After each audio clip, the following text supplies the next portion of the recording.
Hello, what is up guys? I'm back again. I haven't uploaded in a while, but that's because I was sick. I also had school conferences, or I don't know what it's called, but I basically had that. I also had a football tournament, and guess what guys?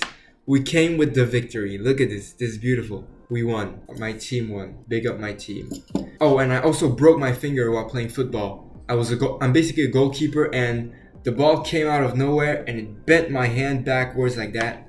So yeah, no sports for me for the next 3 weeks. Anyways, let's talk about the video. Did you know that if a player refused to get substituted, the game will continue? Yeah, it's crazy, but a player can actually refuse to get substituted and the game will continue. This actually happened in the match where Kepa Arrizabalaga refused to come off the field in the 2019 Carabao Cup final.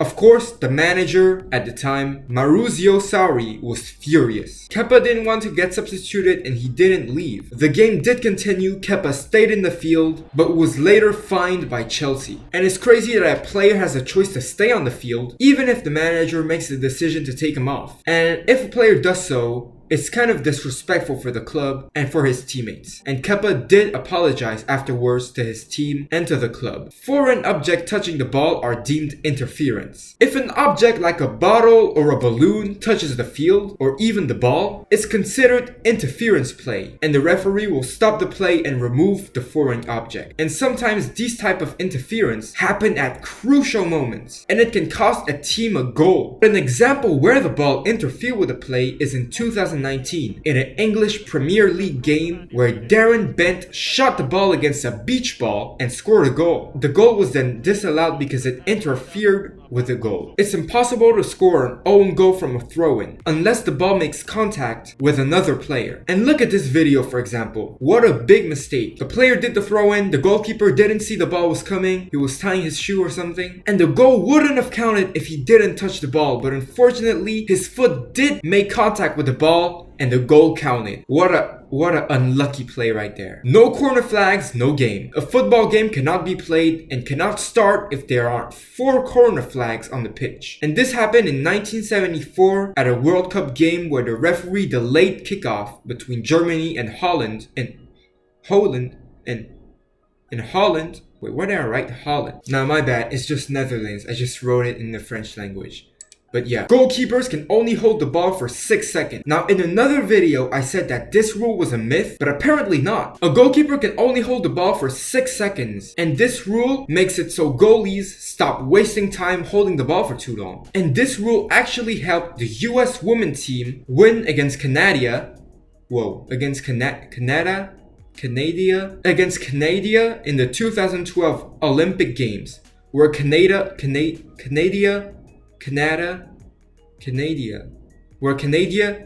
led 3-2. In the 87th minute, the referee ruled out Canada. Oh my god, bro, I swear this. How do I say it? Canada.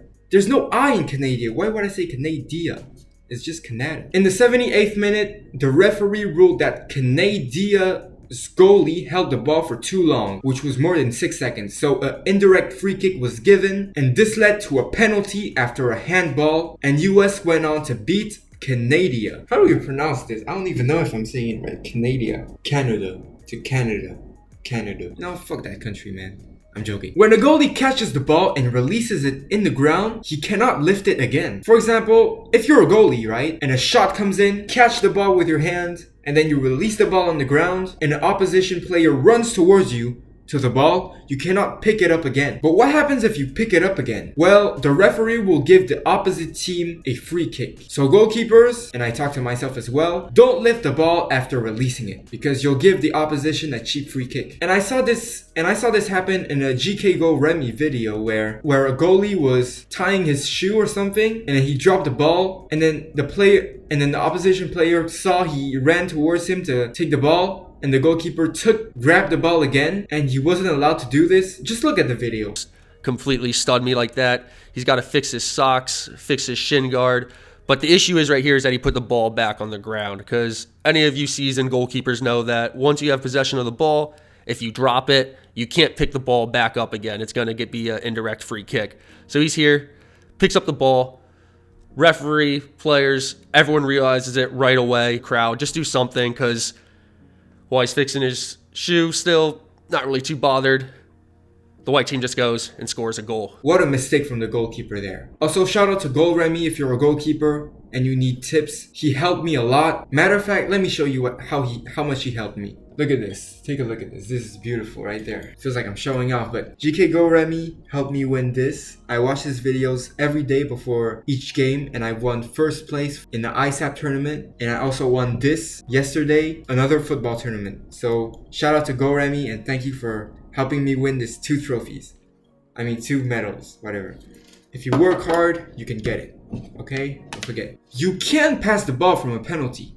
That's right, you can't pass the ball to your teammate from a penalty kick. Passing the ball from the penalty kick is a good way to catch the opposition off guard. And we saw this happen in a Barcelona game against Celta Vigo, where Messi stepped up to the penalty and instead of shooting it directly to the goal, he passed it to Luis Suarez, who then scored. But you should be careful with this one because it can also go wrong, just like what happened to Robert Pires and Thierry Henry. Take a look.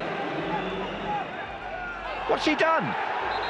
Well, he pretended to take it and then didn't seem to take it. You can't set up your own back pass. You can't set up your own back pass to a goalie. When watching soccer, you'll often see players throw the ball back to the goalie with their head or their chest, and the goalkeeper therefore is allowed to take the ball with his hand, and I didn't know that. I accidentally did this once where I passed the ball to my goalkeeper when I wasn't a goalkeeper at the time, and the goalkeeper wasn't allowed to take the ball with his hand, and it was a huge mistake. I didn't know this, and there was an opposition player running behind me and he scored a goal like this.